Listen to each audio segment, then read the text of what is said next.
morning dish. He's the hardest working man in show business. His band's music takes you into the midnight hours. And when you wake up, his voice is back on your radio alarm clock.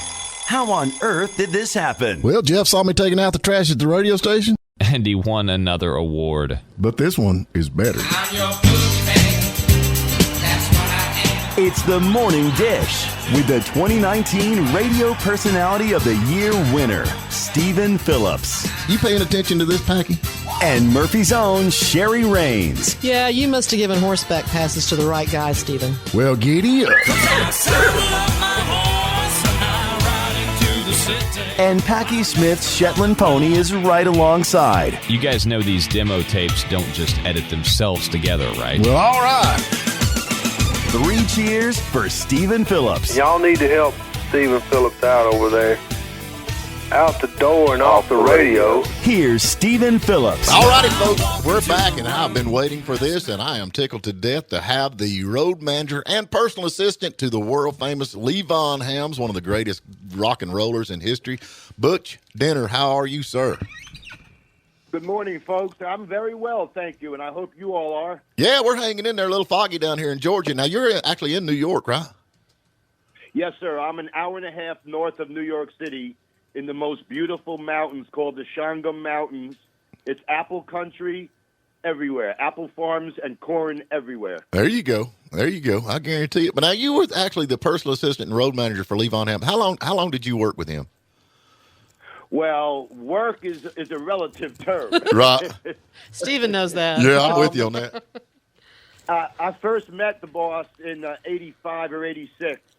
His second drummer, the wonderful singing drummer Randy Charlante, Right. was a friend of mine from the old music scene up here in Woodstock, New Paltz, New York. Right. And when Levon would put together the Woodstock All-Star Band just to play after the band had broken up, he put Randy on second drums and vocals so he could play mandolin and harp, kind of like the way Richard Manuel did in the original band. Right. And Levon had the All-Stars down in New York City at the famous Lone Star Cafe. And it was in between sets. And I saw Randy on the street. I was outside doing what we used to do and still do in these days in between sets. Right. And Randy saw me, and he goes, "Hey, Butchie." I go, "Hey, Randy." And he says, "What are you doing?" I said, "I'm getting ready to go take a little walk and, blaze." And he says, "Well, come on over here to the bus. I bet you the boss would like to blaze with you." Yeah. And I walked on the bus, and I said hello to Levon. We shook hands. And about 20 minutes later, we were locked into a friendship. And that was 85 or 86. And when the band got back together in 91, I went along, and it's been a ride ever till the end. Oh, man, that'd have to be so much fun to hang out with them guys. I mean, honestly, what musicians they were, no doubt. And but you had to keep everything going. That had to be a heck of a job, especially with the group you was running with. I mean, we don't want to know all the stuff to get somebody put in jail, but you know. Well, it's kind of like we say. It's kind of like herding puppies. Right. You know, you get to a hotel or you get to a gig, and you got 6 musicians. Because I had, Levon and Rick and Garth Hudson, God bless them, and then I had Randy and Jimmy Weeder and Richard Bell in the band, and we'd hit somewhere with my 5 crew members, and everybody would go in 18 directions. Yeah. And I had to get him back for sound check. I had to get him fed. I had to get him on the stage. I had to get him paid. I had to get him off the stage into the bus and on to the next gig. And I like to say, it was a labor of love with 5 bleeding ulcers and a liver transplant. Ah, there you go. I guarantee it. But now Levon actually had 2 drummers. Yeah, Levon always had a second drummer. In the days of the original 5 of the band, right. Richard Manuel played a great left-handed backwards drum kit that was just rocking. You can hear him on some of the songs, man, and he was the best. Levon loved Richard's drumming, and he said he was a natural. And when Levon came back from the Louisiana hiatus he took when they were getting booed, Richard was the drummer, really, in the band. And when Levon came back, of course, he went back over to piano full time. Wow. And then when we reformed in the 90s, we got Randy Charlante, who was a Woodstock local guy from Saugerties, a little Italian enclave called Glasgow. But in between, Levon's nephew, the amazing Terry Cagle from Northwest Arkansas, from the Kate Brothers, he was the other second drummer because the Kate Brothers band were the other guys that filled in. And it was Levon, Rick, and Garth, and Richard with the Kate Brothers, and Levon's nephew, who looks and sings and drums just like Lee, Right. was the second drummer then and vocalist. Wow. And I'll tell you one thing for your listeners down there in the South where you all are, Levon's grandson, Levon Henry, Amy's son, is a natural drummer, and he's doing some amazing stuff at his young age. I think he's like 13 or 12 or I'm not sure, something like that. Well, he's drumming on, what's that? He's drumming on what now? On Amy's gig with Amy and Levon's daughter. So it's the third generation just still doing what the Helms do. Yeah, they're great, no doubt. He's got some big shoes to fill. I reckon Amy's supposed to be down here in Atlanta. I think in March she's going to be down in Atlanta, so I'm excited about that. Oh, yeah, don't miss it. First of all, her band is, whoever she's going to have with her is amazing. Right. And Amy's just brilliant, She is, no doubt. I'm going to tell you something. Okay, now we got to get to this because this is one of the things that you said you survived because you actually got sick and you had a transplant. Let's talk about that a little bit. All right, thank you. In 97, Levon, who I'm sure you all know was an actor also, right, in The Right Stuff and Coal Miner's Daughter and Shooter, and he got the call, I got the call, Steven Seagal wanted Levon in a movie. And, oh, man, Levon was so excited. He said, son, I get to shoot guns. I get to drive cars really fast. I can't wait. Right. So we went down to Hazard, Kentucky, and unfortunately, Seagal's guru had told him he had to change his movies and do more good stuff for the world. So this movie had no guns, no bad guy, no car chases. It was all about Steven Seagal becoming a ranger and saving the Kentucky coal mines from pollution from Chris Christopherson was a bad polluter. Right. And they were dumping poison in the coal mines. So we went to Kentucky to make this movie, and I started getting sick. And I didn't know what it was. In 1997, nobody ever heard really much of hepatitis C. And I was getting sicker and sicker. And first I thought it was the food down in Kentucky. But yeah. One night, Levon and Harry Dean Stanton, rest in peace, and Seagal and I were in Seagal's house watching the Yankee playoffs. And I got really sick. I went in the bathroom, and Steven had a stark white bathroom. And I started to throw up, and, oh, man, I got so sick. And that sounds bad, man, but I know Steven Seagal's like, oh, my Lord, I got to clean this up. Oh, you got that exactly right. So anyway, I left, and I said to Lee, I said, boss, I'm going to take the car and go to the doctor here in town, and I'll see you back at the place. And, of course, being Hazard, Kentucky, the Appalachian healthcare facility, sorry to say I got misdiagnosed, and the doctor there thought I had leukemia and was ready to start chemotherapy on me the next day. Wow. Yeah, he had his own clinic, so I think he saw, movie insurance dollar sign. There you go. But it would have killed me. But luckily, I said to him, I'm a New Yorker. You're not touching me, Doc. Sorry. Right.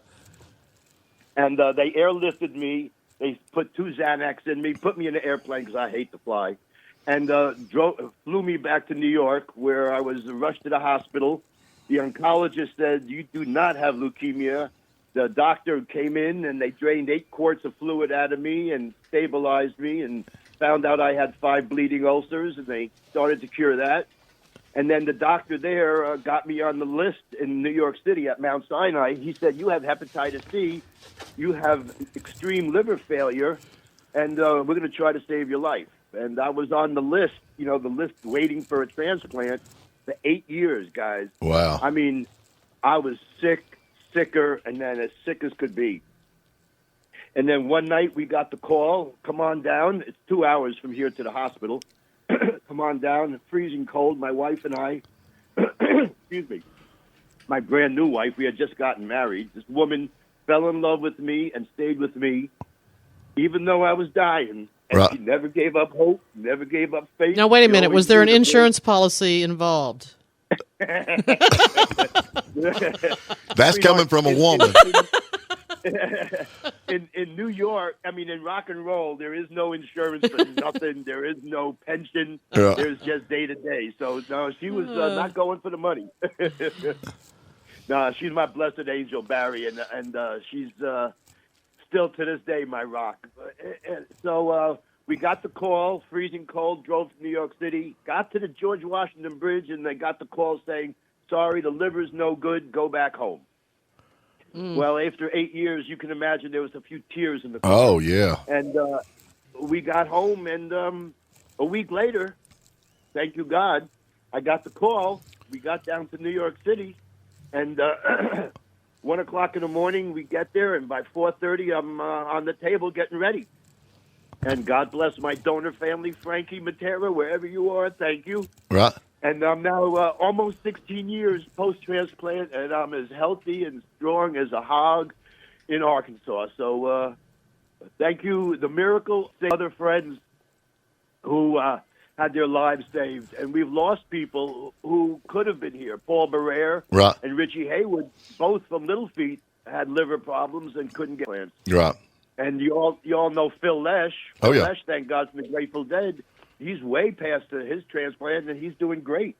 Well, I know, I actually had a buddy I went to school with. His son was born with heart problems. At 6 months old, he had a heart transplant, and he is 24 years old now playing baseball in college. So it does make a difference. There you go, the miracle of life. Well, now, is there actually a certain place that people can go to find out a little bit more about this Donate for Yes, Life? sir. You can go to registerme.com or registerme.org and or Donate Life NYS. Anything with Donate Life. There's a multiple website. DonateLifeNYS.org or registerme.org. And sign up. You can go to your local motor vehicle bureau. All motor vehicle bureaus allow you to sign up. A lot of boards of election when you register to vote.